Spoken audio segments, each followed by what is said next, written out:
আসসালামু আলাইকুম। আশা করি সবাই ভালো আছেন। আজকের ভিডিওতে আমরা দেখব কিভাবে পেমেন্ট অ্যাকাউন্ট সেট করতে হয়। চলুন তাহলে শুরু করি। পেমেন্ট অ্যাকাউন্ট তালিকা অ্যাক্সেস করতে সাইড বার থেকে সেটিংস এর মধ্যে পেমেন্ট অ্যাকাউন্ট লিস্টে ক্লিক করুন। এখানে ব্রাঞ্চের নাম, পেমেন্ট পদ্ধতি, অ্যাকাউন্টের তথ্য, বিবরণ সহ আরো অনেক তথ্য পাওয়া যাবে। পেমেন্ট অ্যাকাউন্ট তালিকা থেকে আপনি পেমেন্ট অ্যাকাউন্ট যোগ, এডিট এবং ফান্ড ট্রান্সফার করতে পারবেন। লেনদেনের বিবরণ দেখতে অ্যাকাউন্ট বুক চেক করতে পারবেন। পেমেন্ট অ্যাকাউন্ট তালিকা পেজে অ্যাড পেমেন্ট অ্যাকাউন্ট বাটনে ক্লিক করুন। আপনি 4 ধরনের পেমেন্ট মেথড যোগ করতে পারবেন: নগদ, ব্যাংক, কার্ড পেমেন্ট এবং মোবাইল ব্যাংকিং। যে কোনো পেমেন্ট অ্যাকাউন্ট যোগ করতে প্রয়োজনীয় তথ্য ইনপুট দিন। প্রতিটি পেমেন্ট অ্যাকাউন্ট একটি নির্দিষ্ট ব্রাঞ্চের সাথে যুক্ত থাকে। প্রয়োজনীয় তথ্য ইনপুট দিয়ে সাবমিট বাটনে ক্লিক করুন। কার্ড পেমেন্ট পদ্ধতি ক্রয় এবং খরচের জন্য প্রযোজ্য নয়। কার্ড পেমেন্ট মেথড ব্যবহার করার জন্য কানেক্টেড ব্যাংক ফিল্ডে ব্যাংকের নাম দিয়ে একটি ব্যাংক অ্যাকাউন্টের সাথে যুক্ত করুন। মোবাইল ব্যাংকিং মেথডে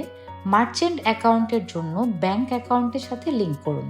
পার্সোনাল অ্যাকাউন্টের জন্য ক্যাশ অ্যাকাউন্টের সাথে লিংক করুন। কানেক্টেড ব্যাংক ফিল্ডে সঠিক অ্যাকাউন্টের নাম দিন। প্রয়োজনীয় অ্যাকাউন্টের তথ্য দেওয়ার পর সাবমিট বাটনে ক্লিক করুন। যে কোনো পেমেন্ট অ্যাকাউন্টের তথ্য পরিবর্তন করতে এডিট বাটনে ক্লিক করুন এবং এডিটের পরে আপডেট বাটনে ক্লিক করুন। কোনো অ্যাকাউন্ট ডিলিট করার জন্য ডিলিট বাটনে ক্লিক করুন। এভাবে খুব সহজে আপনি জাবেদা অ্যাকাউন্টিং সফটওয়্যার ব্যবহার করতে পারবেন। আরো বিস্তারিত জানার জন্য আমাদের সাথে থাকুন, সাবস্ক্রাইব করুন, ভিডিওটি লাইক করুন এবং জাবেদা ব্যবহার করে আপনার ব্যবসার হিসাব রাখুন অনেক সহজে, অনেক কম সময়ে।